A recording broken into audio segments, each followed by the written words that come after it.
नमस्कार बच्चों, मैं हूं आपकी बायोलॉजी मेंटर दिशा पामेचा। हम बात करते आ रहे थे हमारे रिप्रोडक्टिव हेल्थ को मेंटेन करने के लिए कुछ बर्थ कंट्रोल मेथड्स की। लास्ट क्लास में हमने बात करी थी हमारे नेचुरल मेथड्स की, बैरियर मेथड्स की, और हमने बात करी थी हमारे इंट्रा यूटराइन डिवाइसेस की। साथ में हमने कुछ केमिकल बर्थ कंट्रोल मेजर्स की भी बात करी थी, जहां पर हमने पढ़ा था कुछ फोम्स के बारे में, स्पॉन्जेस के बारे में, एंड कुछ स्पर्मिसिडल जेलीज और क्रीम के बारे में भी पढ़ा था, जिनको हम डायफ्राम, सर्वाइकल कैप और वॉल्ट कैप के साथ में अगर यूज करें तो हमारी कॉन्ट्रासेप्टिव एफिशिएंसी बढ़ सकती है। आज हम बात करने वाले हैं कि अगर कोई फीमेल को डर लगता हो या घबराहट होती हो कि अगर उसको आईयूडी इम्प्लांट नहीं करवाना है तो वो और क्या मेथड्स यूज कर सकती है। तो हमारे पास में जो एक सबसे ज्यादा popular and widely accepted and easily administered जो तरीका है एक बर्थ कंट्रोल का, वो है हमारे पास में हमारे ओरल पिल्स, जिनको हम ओसीपी बोलते हैं। ओसीपी मतलब हमारे पास में ओसीपी का है full form, that is oral contraceptive pill. आ रही है बात समझ में? राइट। जिस टाइम पे दूरदर्शन चलता था, और आज भी आप बहुत बार एडवर्टाइजमेंट्स देखते होंगे बहुत सारे ओरल कॉन्ट्रासेप्टिव पिल्स के, जिनमें से सबसे ज्यादा आपने नाम सुना होगा सहेली का। यस और नो? एक ब्लू कलर के पैकेट में इसका एडवर्टाइजमेंट आता है एंड उसके ऊपर जो एक फीमेल का एक स्टिक डायग्राम बना होता है। तो ये जो सहेली है, ये एक फीमेल को एम्पावर करती है, उसको क्या करती है, एक पावर देती है कि एक फीमेल चूज कर सकती है कि कब वो बेबी बियर करना चाहती है या फिर कब वो बेबी बियर चूज नहीं करना चाहती है। राइट। साथ ही में हमारे पास अगर आपने और भी ओरल कॉन्ट्रासेप्टिव पिल्स के अगर एडवर्टाइजमेंट्स देखे हैं या फिर सुना है, या कभी गवर्नमेंट किसी ऑडियो विजुअल पे अगर डिस्प्ले करती है, तो आपने माला डी का भी नाम सुना होगा और माला एन का भी नाम सुना होगा। ये हमारे बहुत ही कॉमनली जो एक्सेप्टेड ओरल कॉन्ट्रासेप्टिव पिल्स हैं वो है, जिनमें से सहेली सबसे ज्यादा पॉपुलर है। आ रही है बात समझ में? अब ये जो ओरल कॉन्ट्रासेप्टिव पिल्स हैं, ये ओरली लिए जाते हैं, नाम से हमें समझ आ रही है, मतलब कि जैसे हम एक टैबलेट लेते हैं, एक दवाई लेते हैं, वैसे हम इसको ले सकते हैं। इसीलिए क्योंकि ये एक टैबलेट के फॉर्म में आती है, क्या आती है, एक टैबलेट के फॉर्म में आती है, इसलिए इसको हम और क्या बोलते हैं, शॉर्ट में पिल्स भी बोलते हैं। आई बात समझ में? अब यहाँ पर बात आती है कि इस पिल में ऐसा क्या है कि ये आप खा लो और आप कंसीव नहीं करोगे, क्योंकि हमारा मुद्दा क्या है बेसिकली यहाँ पे कि प्रेगनेंसी को अवॉइड करना। तो जब हम इस पिल को खाते हैं तो ये पिल क्या करती है, जब हम इस पिल को खाते हैं तो ये पिल हमारे अंदर जाके क्या कर देती है, जो ओव्यूलेशन हो रहा है उसको ब्लॉक कर देती है। तो ये हमारा क्या है, दूसरा मोटिव था। दूसरा क्या था, मोटिव था हमारा कि ओव्यूलेशन को ही ब्लॉक कर दो। तो क्या होएगा, स्पर्म अगर इंसेमिनेशन भी हो गया बॉडी में, फीमेल की स्पर्म आ भी गया तो भी क्या होगा, अगर ओवम आ ही नहीं रहा है तो स्पर्म क्या ही कर लेगा, जाकर फ्यूजन तो होएगा ही नहीं। यस और नो? तो यहाँ पर क्या हो रहा है, ओव्यूलेशन को हमने ब्लॉक कर दिया। क्या कर दिया, ओव्यूलेशन को हमने ब्लॉक कर दिया। दूसरा हमने क्या किया, यहाँ पर जो हमारा सर्वाइकल म्यूकस होता है, सर्वाइकल म्यूकस जो होता है, इसकी क्वालिटी को ऑल्टर कर दो, इसकी जो क्वालिटी है उसको ऑल्टर कर दो। अब आप मुझे बताओ कि आप पानी में आराम से चल सकोगे या फिर आप कीचड़ में आराम से चल सकोगे? कीचड़ क्या हो गया, थोड़ा सा गाढ़ा हो गया, विस्कस हो गया, उसमें चलने में आपको दिक्कत आएगी। यस और नो? तो यहाँ पर जो सर्वाइकल म्यूकस है, ये पिल्स खाने के बाद क्या होता है, आपका जो म्यूकस है वो थिकन हो जाता है, गाढ़ा हो जाता है। इसके थिकन होने से क्या होता है, जो स्पर्म्स है वो ढंग से पास नहीं कर पाते। सम स्पर्म्स जो है do not pass through the cervix, cervix से वो पास नहीं कर पाते। अगर हम इसका डायग्रामेटिकली रिप्रेजेंटेशन देखें यहाँ पर, तो ये हमारे पास में क्या है, हमारा यूट्रस है, ये फलोपियन ट्यूब है। ठीक है, ये उसके फलोपियन ट्यूब है, फिम्बरी है, और ये हमारा यूट्रस है, और ये हमारा क्या आ गया यहाँ पर, सर्विक्स आ गया, ये वेजाइनल कैनाल आ गई। ठीक है, आ रही है बात समझ में। अब यहाँ पर हमारे पास में क्या होता है, थोड़ा सा सर्वाइकल म्यूकस होता है। ठीक है, ये यूजुअली इतना थिक नहीं होता है, ये क्या होता है, यूजुअली इतना थिक नहीं होता है, ये हमारी एंडोमेट्रियम लाइनिंग है। एंड अगर कोई लेडी ओरल पिल्स नहीं ले रही है और अनप्रोटेक्टेड कैजुअल सेक्स हो रहा है, तो स्पर्म्स यहाँ से पास करके आपके सर्विक्स के थ्रू यूट्रस में पहुंच सकते हैं। यस और नो, राइट। लेकिन अभी क्या हो रहा है, यहाँ पर ये ओरल पिल्स लेने की वजह से जो आपका सर्वाइकल म्यूकस है ये बहुत ज़्यादा थिक हो गया है। थिक होने की वजह से जो आपके स्पर्म्स हैं वो पास नहीं कर पा रहे हैं। क्या नहीं कर पा रहे हैं, they are not able to pass the cervix and reach the uterus. तो यहाँ पर जो पैसेज है स्पर्म्स का वो क्या हो गया है, ब्लॉक हो गया है। क्या हो गया है, ब्लॉक हो गया है। आ रही है बात समझ में।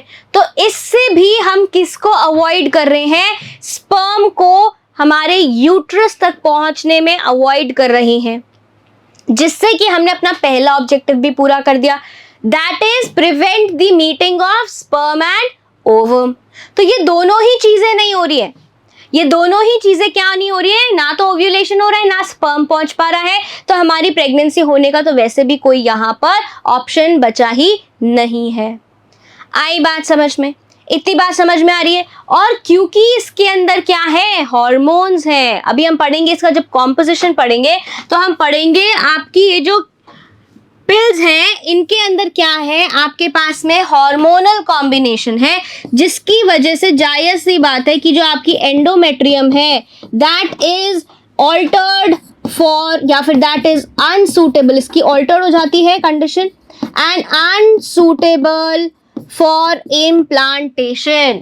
किसका इम्प्लांटेशन, अगर मान लो स्पर्म किसी तरह पहुंच भी जाता है, ओवम भी रिलीज हो जाता है, दो जगह ये कॉन्ट्रासेप्टिव फेल हो गया और फ्यूजन भी हो जाता है, मीटिंग भी हो जाती है, तो क्या करेगा, एंडोमेट्रियम सही नहीं है इम्प्लांटेशन के लिए।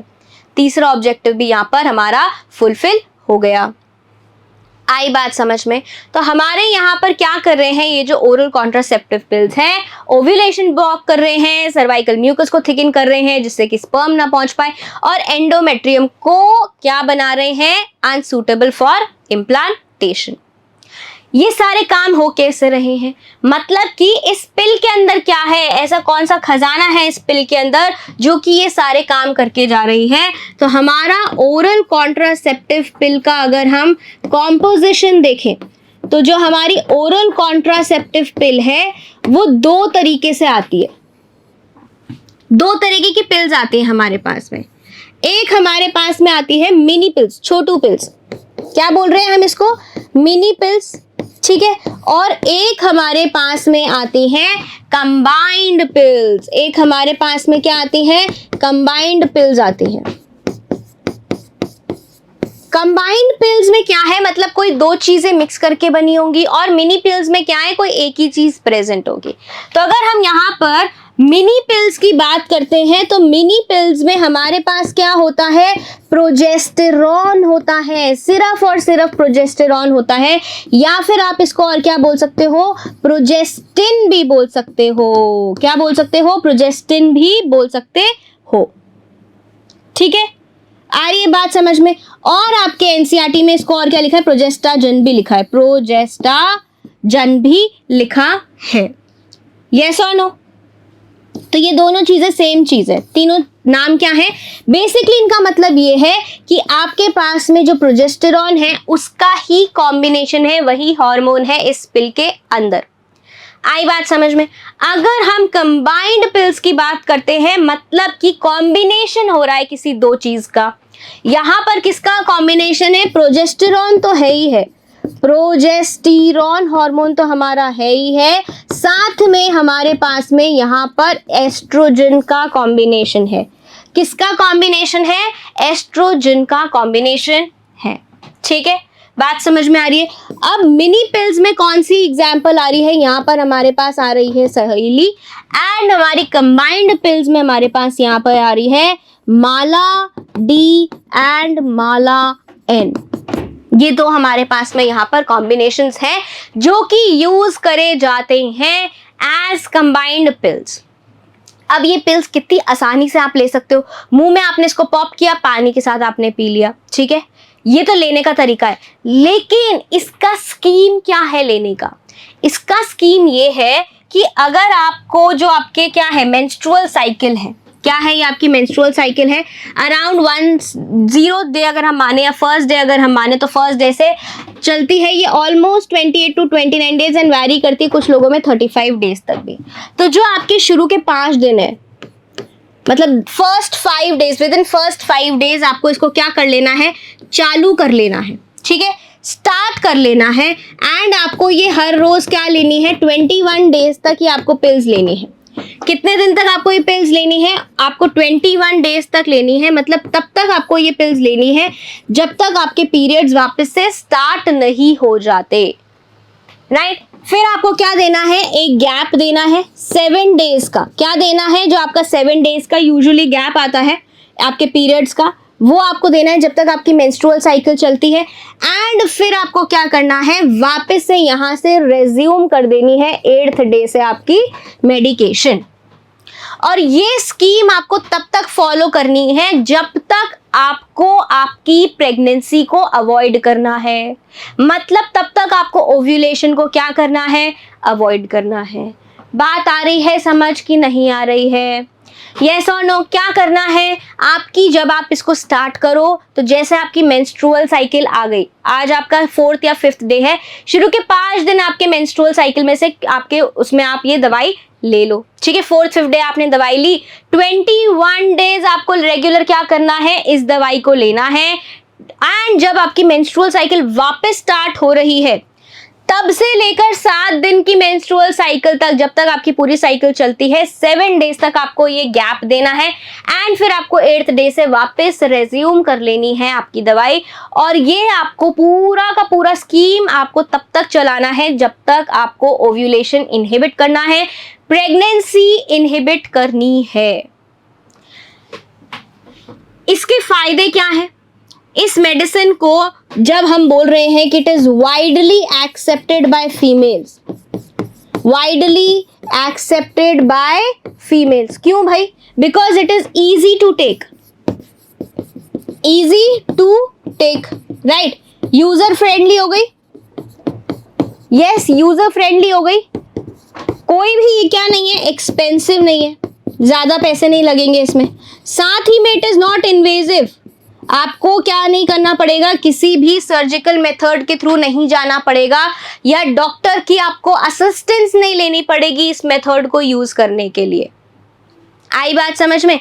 और दवाई है, जिन लोग को बैरियर मेथड या कॉन्डम्स परचेज करने में थोड़ा सा हेजिटेंस होता है, वो भी ये आपका अवॉइड करके जा रही है। लेकिन जो बैरियर मेथड हमारे को, जो कॉन्डम्स और फेमिडोम जो हमारे को बेनिफिट देते हैं, that is protection from STD and AIDS, ये आपको नहीं दे पाएगी। Protection from STD and AIDS वो आपको ओरल कॉन्ट्रासेप्टिव पिल्स से नहीं मिल पाएगा। This is one of the drawbacks. इसीलिए जो अभी तक के बेस्ट मेथड्स हैं वो कौन से रहते हैं? कौन से रहते हैं? हमारे बैरियर मेथड्स रहते हैं, बिकॉज उनसे हमारा क्या अवॉइड हो रहा है, कॉन्ट्रासेप्शन भी अवॉइड हो रहा है एंड प्रोटेक्शन भी मिल रही है। अब अगर हम इसके बेनिफिट्स की बात कर रहे हैं तो widely accepted by females, easy to take, expensive नहीं है, इन्वेजिव नहीं है। आ रही है बात समझ में? आ रही है इतनी बात समझ में या नहीं आ रही है? ठीक है, चलिए तो एक बार देख लेते हैं कि हम लोग ने एनसीईआरटी से क्या क्या पढ़ा है। यहाँ पर छोटे छोटे डोजेस होते हैं किसके, प्रोजेस्टेरॉन के, या फिर कॉम्बिनेशन में होते हैं, प्रोजेस्टेरॉन और ईस्ट्रोजन के कॉम्बिनेशंस में होते हैं। क्योंकि ये दवाई के फॉर्म में होते हैं, इजीली ले लिए जा सकते हैं, इसलिए इनको हम क्या बोलते हैं, पिल्स भी बोलते हैं। 2 तरह की हमारे पास में ओरल कॉन्ट्रासेप्टिव पिल्स होती हैं, मिनी होती है एंड कंबाइंड होती है। मिनी में हमारे पास में सिर्फ और सिर्फ प्रोजेस्टेरॉन होता है, और इसका एग्जाम्पल कौन है, सहेली है। एंड हमारे पास में अगर कंबाइंड पिल्स की हम बात करें तो यहाँ पर हमारे पास में प्रोजेस्टेरॉन और ईस्ट्रोजन का कॉम्बिनेशन मिलेगा, जो कि आपको माला डी और माला एन में मिलेगी। बात समझ आ रही है कि नहीं आ रही है? आ गई बात समझ में? ठीक है, तो यहाँ पर फिर हमारे पास में हम क्या देख लेते हैं, थोड़ा सा हम यहाँ पर इसके कंजम्पशन का स्कीम देख लेते हैं। ठीक है, टेकन डेली फॉर 21 डेज, यही अपन ने बताया। स्टार्ट कब करनी है आपको? With in 5 days of menstrual cycle. Gap कितने दिन का लेना है? 7 दिन का मेंस्ट्रुअल साइकिल में गैप देना है। एंड ये पैटर्न रिपीट करना है जब तक आपको कंसेप्शन अवॉइड करना है। बात आई समझ में? ठीक है, फिर यहाँ पर अगर हम इसके क्या देखते हैं, काम देखते हैं कि ये क्या क्या करती है, तो यहाँ पर हमारे पास में क्या है, ओव्यूलेशन इनहिबिट करेगी, फलोपियन ट्यूब की सेक्रेटरी एक्टिविटीज को इनहिबिट करेगी, सर्वाइकल म्यूकस की कंडीशन को ऑल्टर करेगी एंड थिकन कर देगी, जिससे कि आपके स्पर्म स्विम करके आपके ओवम तक नहीं पहुंच पाएंगे। और सबसे बढ़िया, अगर पहुंच भी गए, फर्टिलाइजेशन भी हो गया, तो लास्ट में आप इम्प्लांटेशन का तरीका ही खत्म कर दो, that is alter uterine endometrium, making it unsuitable for implantation. आई बात समझ में? आई बात समझ में या नहीं आई? ठीक है, फिर ये क्या है, बेनिफिट्स हैं, बहुत ज़्यादा इफेक्टिव है, साइड इफेक्ट्स बहुत कम है, widely accepted by female, laser side effects and not recommended. लेकिन एक यहाँ पर क्या है, एक यहाँ पर आपके पास में थोड़ा सा कॉशन है कि अगर किसी फीमेल को ब्लड क्लॉटिंग की या हाइपरटेंशन की या हार्ट रिलेटेड कोई भी प्रॉब्लम रही है, उनको ये मेडिसिन क्या नहीं करी जाती, रिकमेंड नहीं करी जाती, जिनमें ब्लड क्लॉटिंग की हिस्ट्री रही है, बिकॉज उनमें ये प्रॉब्लम बढ़ने के और ज्यादा चांसेस रहते हैं। ठीक है, आ रही है बात समझ में? अब हम सबने सहेली के बारे में तो डायग्राम एडवर्टाइजमेंट देखा ही था, यस और नो, ये मैंने आपको बताया था। सहेली क्या है? सहेली एक मिनी पिल है। क्या है? मिनी पिल है, यस और नो। और इसके अंदर क्या है? सिर्फ प्रोजेस्टेरॉन का प्रेपरेशन है। Yes, it is a non steroidal preparation. क्या है ये? Non steroidal preparation. ठीक है, very very effective, inexpensive and widely accepted by females. नई ऑरल कॉन्ट्रासेप्टिव है, अब तो नहीं है लेकिन उस टाइम नहीं थी। नॉन स्टेरॉइडल प्रेपरेशन है, एक ही बार हफ्ते में लेनी होती है, बहुत कम साइड इफेक्ट्स हैं एंड बहुत ज्यादा कॉन्ट्रासेप्टिव वैल्यू है। बात समझ आई कि नहीं आई? ठीक है, चलिए आगे बढ़े। तो अब हमारे पास यहाँ पर क्या है, हमारे पास में है हार्मोनल इम्प्लांट्स। बात समझ में आ रही है कि नहीं आ रही है? ये क्या थे? These were are oral contraceptive pill, जो आप सीधा किससे ले सकते हो, मुंह में डाले और पानी से ले सकते हो। अब हमारे पास है कि अगर हम रोज रोज की ये टेंशन नहीं रखना चाहते कि किसी दिन अगर हमने क्या किया, दवाई स्किप कर दी तो क्या होगा, मैम अगर हमने कभी 2 बार ले ली तो क्या होगा, मैम अगर हमने कभी 9th डे से स्टार्ट कर दी तो क्या होगा, यस और नो। तो इन सब प्रॉब्लम्स को अवॉइड करने के लिए एक नया तरीका निकाला गया था, जिसको हमने क्या बोला है, हार्मोनल इम्प्लांट्स बोला है। क्या बोला है? हार्मोनल इम्प्लांट्स बोला है। ये इम्प्लांट्स कैसे होते हैं? ऐसे मैच स्टिक जैसे होते हैं, छोटे से मैच स्टिक जैसे होते हैं, राइट। ऐसे मैच स्टिक जैसे आपके पास में ट्यूब्स होती हैं जो आपके स्किन के अंडर लगा दी जाती हैं। यहाँ पर स्किन के सब क्यूटेनियस जगह आपको इनको इम्प्लांट कर दी जाती हैं। अब आप ये मान लो कि भाई स्किन के नीचे लगानी है तो थोड़ा सा तो सर्जिकल प्रोसीजर यहाँ पे लगेगा, छोटा सा, जिससे कि आपको वो कट लगाएंगे, फिर इनको इंसर्ट करेंगे एंड फिर उसको क्या करेंगे, स्टिच करेंगे, पैक करेंगे दोबारा, एंड जब रिमूव करनी होगी तब भी ये प्रोसीजर होगा।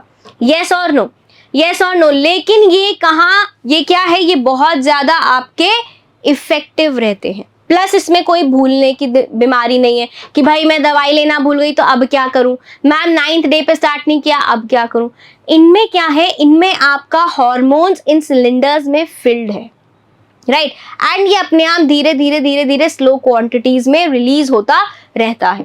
सो यहाँ पर भी कॉम्बिनेशन क्या है, वही है प्रोजेस्टेरॉन का एंड प्रोजेस्टेरॉन ईस्ट्रोजन का कॉम्बिनेशन है। ये इनका जो इफेक्टिव पीरियड है वो लंबा है, जो इनका इफेक्टिव पीरियड क्या है, वो लंबा है as compare to pills. And इसका अगर हम एग्जाम्पल की बात करते हैं तो एग्जाम्पल हमारे पास में क्या है, नॉर प्लांट है। Nor plant is one of the most famous examples आपके इंजेक्शंस का। अगर इंजेक्शंस की हम बात करते हैं तो डीपो प्रोवेरा के हमारे को इंजेक्शंस लग सकते हैं। एंड अगर हम हार्मोन इम्प्लांट्स की बात करते हैं तो हमारे पास में क्या है, नॉर प्लांट है। आई बात समझ में? ठीक है, तो फिर हम यहाँ पे देख लेते हैं कि ये काम क्या कर रही है। काम सारे के सारे वही करेगी जो आपके ओरल पिल्स कर रहे थे। आपकी ओव्यूलेशन को ब्लॉक करेगी, सर्वाइकल म्यूकस को थिकन करेगी जिससे कि स्पर्म ट्रांसपोर्ट ना हो सके।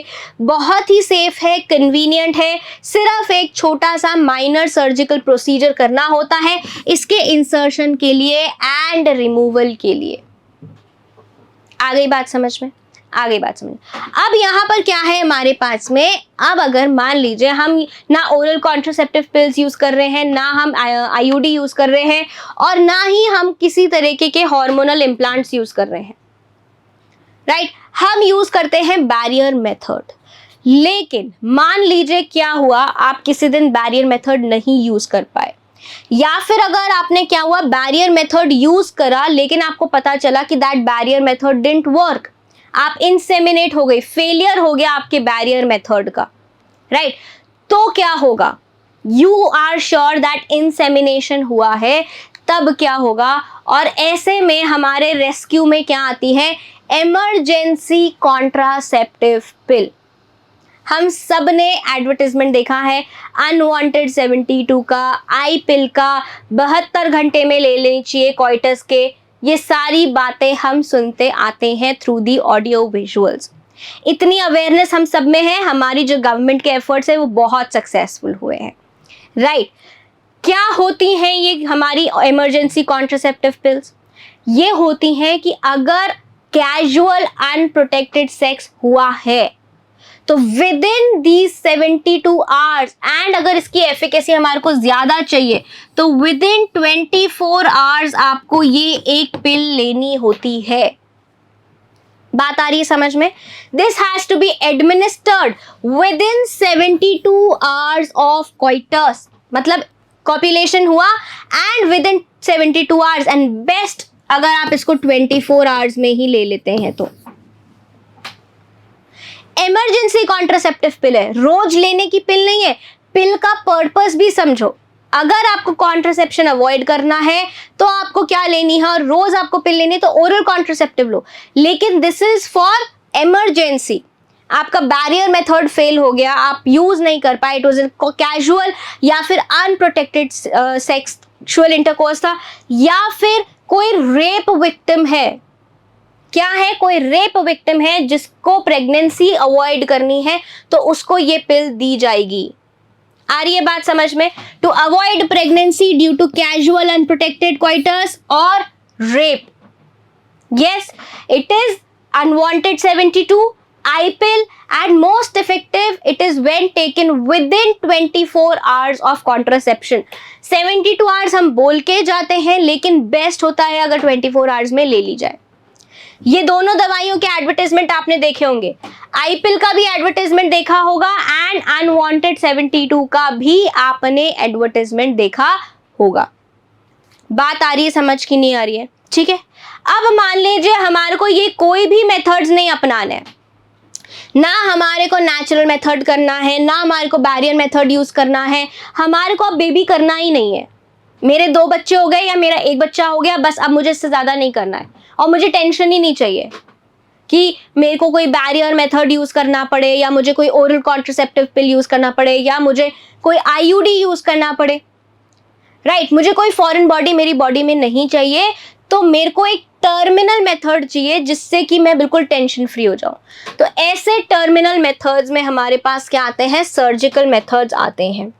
ठीक है, सर्जिकल मेथड्स मतलब कि आपके यहाँ पर क्या होएगा, जो आपके रिप्रोडक्टिव एरियाज है उनसे जहां से आपके पास में आपका गमीट रीच करता है आउटसाइड योर बॉडी, उसको हम जगह को क्या कर देंगे, कट कर देंगे। अगर हम सर्जिकल मेथड की मेल्स में बात करें तो याद करो एक बार आपका ह्यूमन रिप्रोडक्शन, मेल्स की अगर हम यहाँ पे बात करते हैं तो, और मेल्स का अगर हम यहाँ पे डायग्राम भी बना लेते हैं, चलो, तो क्या होता है यहाँ पर, ये टेस्टीज होती हैं, यस और नो, ये टेस्टीज है, और टेस्टीज पे से क्या जाती है, ये ऐसे एपिडिडाइमिस है, और एपिडिडाइमिस से ऐसे निकल के क्या जाती है, वासा डेफरेंस, क्या जाती है, ऐसे वासा डेफरेंस जाती है, यस और नो, ये ऐसे ही जाती है वासा डेफरेंस, स्पर्म को कैरी करती है, और फिर यहाँ से हमारी यूरिनोजेनिटल ट्रैक्ट चालू हो जाती है, फिर यहाँ पर हमारे क्या ग्लैंड्स के सिक्रीशंस आने लगते हैं, और फिर ये यहाँ पर ऐसे पीनिस के थ्रू, यूरिनोजेनिटल ट्रैक्ट के थ्रू ये हमारी बाहर आ जाती है, यस और नो। तो यहाँ पर एक सबसे अच्छा ऑप्शन क्या होता है कि आपका जो स्पर्म है वो यहाँ से बनकर आ रहा है वासा डेफरेंस से, और यहाँ पहुँच रहा है एपिडिडाइमिस में स्टोर हुआ है, यहाँ से चल के यहाँ आ रहा है, और फिर आपके यूरिनोजेनिटल ट्रैक्ट में पहुँच रहा है, यस और नो। तो इसको क्या कर दे, जहाँ से ये पहुँचना है वहीं इसको कट कर दो, इसको कट कर दो, मतलब कि वासा डेफरेंस जो है, जो आपकी क्या है, वासा डेफरेंस है, इसको कट कर दो। तो आपका जो स्पर्म है वो यहाँ पर सीमेन में आ ही नहीं पाएगा, क्या नहीं हो पाएगा, सीमेन में ही आ नहीं पाएगा। आ रही है बात समझ में? और यहीं पे वो क्या हो जाएगा, डेड हो जाएगा और कंज्यूम हो जाएगा। बात आ रही है समझ में? आपका जो सीमेन है उसमें आ ही नहीं पाएगा sperm, that is your surgical method in males. बात आई समझ में? अब अगर यहाँ पर हम किसकी बात करते हैं, फीमेल्स की अगर हम बात करते हैं, तो फीमेल्स में हमारे को क्या रोकना है, ओवम को पहुंचाना ही नहीं है। ये क्या है, हमारी यूट्रस है, ये इसकी फलोपियन ट्यूब्स हैं, राइट, ये क्या है, इसकी फलोपियन ट्यूब है, ये इसका यूट्रस है, ठीक है, एंड ये इसका ये है, और ये इसकी एंडोमेट्रियम लाइनिंग है, ठीक है। बात आ रही है समझ में? अब क्या हो रहा है, आपके पास में यहाँ पर ओवरी से क्या रिलीज हुआ, एग, और ये एग ही यहाँ से पहुँचता यहाँ पहुँचता है। यहाँ पर अगर हम क्या कर दें, यहाँ पर अगर हम फलोपियन ट्यूब में ही कट कर दें, या फिर इसको बहुत टाइटली टाई कर दें, या फिर इसको बर्न कर दें, एंड्स को कॉटराइज कर दें, पैक कर दें, तो क्या होगा, क्या ओवम पहुँच पाएगा या स्पर्म ओवम तक पहुँच पाएगा? नहीं पहुंच पाएगा। तो क्या मीटिंग होगी, क्या फर्टिलाइजेशन होएगा? नहीं हो पाएगा। ये एक तरीके का परमानेंट मेथड हो रहा है, सर्जिकल मेथड हो रहा है। तो यहाँ पर हम क्या कर रहे हैं, हम वास डेफरेंस को काट रहे हैं। तो मेल्स में हम इसको क्या बोलते हैं, वैसेक्टॉमी। क्या बोल रहे हैं, वैसेक्टॉमी बोल रहे हैं, राइट। एंड फीमेल्स में हम एक फलोपियन ट्यूब को काट रहे हैं, तो फीमेल्स में हम इसको क्या बोलते हैं, ट्यूबेक्टॉमी। क्या बोलते हैं, ट्यूबेक्टॉमी। और जब हम ओवरी को ही हटा देते हैं, कई बार ऑपरेशन में क्या होता है, ओवरी को रिमूव कर लेते हैं, उसको क्या बोलते हैं, हिस्टेरेक्टॉमी। आ रही है बात समझ में? तो यहां पर हमने क्या किया, यहां पर मेल्स में वैसेक्टॉमी करी, जिसको हम, अगर आपने सुना हो, गवर्नमेंट ने इसकी वो बहुत ज़्यादा प्रोपगेशन भी करी थी कि मर्दों को क्या करा लेनी चाहिए, मेल्स को क्या करा लेनी चाहिए, नसबंदी करा लेनी चाहिए। नसबंदी मतलब नस को बंद कर दिया आपने, टाई कर दिया या फिर कट करवा दिया, जिससे कि स्पर्म ही नहीं आएगा बाहर, और इंसेमिनेशन अगर हुआ भी तो उसमें कोई भी आपका मेल गमीट नहीं होगा जो फीमेल के ओवम को जाके फर्टिलाइज कर सकता है, प्रेगनेंसी नहीं होएगी। बात खत्म, हमारा जो गोल था वो अचीव हो गया, दैट इज प्रेगनेंसी नहीं होनी चाहिए। आ रही है बात समझ या नहीं आ रही है? तो ये क्या है, सर्जिकल मेथड्स हैं, ये सारे क्या हैं, सर्जिकल मेथड्स हैं। अब ये जो सर्जिकल मेथड्स हैं ये क्या होते हैं, स्टेरिलाइज कर देते हैं परमानेंटली, एक इंडिविजुअल को गमीट्स बनाने से अवॉइड करते हैं, हाईली इफेक्टिव होते हैं। टर्मिनल मेथड होता है। टर्मिनल क्यों बोलते हैं, क्योंकि इनकी जो रिवर्सिबिलिटी है कि भाई वापस हम ऑपरेशन करें और फिर इनको स्टिच कर दें ताकि वो पैसेज वापस से जुड़ जाए और वापस से क्या हो, स्पर्म वापस से इंसेमिनेशन में आने लग जाए, बहुत कम चांसेस हैं। तो क्या होगा, रिवर्सिबिलिटी बहुत पुअर है, प्रेगनेंसी प्रिवेंट करता है, कंसेप्शन प्रिवेंट करता है और गमीट ट्रांसपोर्ट को प्रिवेंट करता है। सारी बातें हो गई ना। प्रेगनेंसी प्रिवेंट करता है, कंसेप्शन प्रिवेंट करता है एंड गमीट ट्रांसपोर्ट तो प्रिवेंट हो ही रहा है। हाईली इफेक्टिव है क्योंकि हमने तो उसको कट ही कर दिया, तरीका ही तोड़ दिया कि तुम कुछ भी कर लो, नहीं आ पाओगे, नहीं मिल पाओगे। yes or no? So this is a highly effective technique, ठीक है। मेल्स में बात करते हैं तो वैसेक्टॉमी करने के लिए हमारे को क्या करना है, वास डिफरेंस का एक छोटा सा पार्ट को या तो बहुत ज्यादा कस के बांध देंगे, टाई अप कर देंगे या रिमूव कर देंगे। कैसे कर सकते हैं, आपका जो स्क्रॉटम है, मेल स्क्रॉटम के ऊपर, टेस्टिस में से तो निकल रही है वासा डिफरेंस, मेल स्क्रॉटम के ऊपर एक छोटा सा कट लगा के आप क्या करोगे, उस वासा डिफरेंस को टाई कर दोगे या कट कर दोगे। एंड फीमेल में अगर हम बात करें ट्यूबेक्टॉमी की, तो जो हमारी फलोपियन ट्यूब्स आती हैं वो हमारे पास एब्डोमेन में आती हैं। छोटा सा एब्डोमेन पे या विजाइना में से कट लगाएंगे हम एंड वहां पर हम ट्यूब्स को क्या कर देंगे, टाई कर देंगे या फिर हम कट कर देंगे। डायग्राम देखते हैं एक बार कि कैसे होता है। वैसेक्टॉमी में हमारे पास में ये देखो, स्क्रॉटम में यहाँ पर इंसिजन लगाया एंड ये जो वास डिफरेंस जा रही थी इसको यहाँ पर कट कर दिया। कैन यू सी दिस, यहाँ पर क्या किया, लेफ्ट वाली वास डिफरेंस भी कट कर दी, राइट वाली वास डिफरेंस भी कट कर दी। सो यहाँ से क्या होगा, जो स्पर्म्स आपके यहाँ पर बन रहे हैं टेस्टिस में, सेमिनिफेरस ट्यूब्यूल्स में, वो एपिडिडाइमिस से होके वास डिफरेंस में तो जाते हैं लेकिन आगे पहुंच नहीं पाएंगे, सीमेन का पार्ट नहीं बन पाएंगे। बात समझ आ रही है कि नहीं आ रही है। ये अगर हम देखें ट्यूबेक्टॉमी के बारे में, तो ट्यूबेक्टॉमी में क्या किया है, आपकी ये जो फलोपियन ट्यूब है इसी को ही कट कर देंगे, या तो क्या करेंगे, कट करके टाई कर देंगे या फिर हम उसको कॉटराइज कर देंगे, क्या कर देंगे, बंद कर देंगे, उसका मुंह बंद कर देंगे या फिर हम उसको टाई अप कर देंगे, बैंड कर देंगे पूरा। This is what, this is surgical method. And यहाँ पर जो इसकी रिवर्सिबिलिटी है, क्या है, रिवर्सिबिलिटी है, स्पेशली फीमेल्स में it is very less. So reversibility यहाँ पर क्या है, बहुत ज्यादा कम है। यस और नो, बट ये क्या है, हाईली इफेक्टिव है। कंप्लीटली ये आपके कंसेप्शन को क्या कर देगा, अवॉइड कर देगा। And this is a terminal method, permanent method है ये। इसके बाद अगर आप ये सोच रहे हैं कि मैं बेबी कंसीव कर लूं, तो फिर इस प्रोसेस के लिए जाना सही नहीं होगा। बात समझ आ गई, चलिए अब यहाँ पर हम देखेंगे कि हमारे जो कॉन्ट्रासेप्टिव मेथड्स हैं उनका यूज क्या है। ठीक है, सबसे पहले तो ये हम किसके लिए यूज कर रहे हैं ये क्लियर करना जरूरी है। प्रेगनेंसी अवॉइड करने के लिए कॉन्ट्रासेप्शन यूज करते हैं हम, कंसेप्शन हमें अवॉइड करना है। क्या करना है, कंसेप्शन अवॉइड करना है। और यहाँ पर हम पढ़ के आए हैं कि हमारे को जब क्या करना होता है, ऐसी चीजें लेनी होती हैं तो हमारे को किसी भी डॉक्टर के पास नहीं जाना है, किसी भी नीम हकीम के पास या अनक्वालिफाइड क्वैक के पास नहीं जाना है।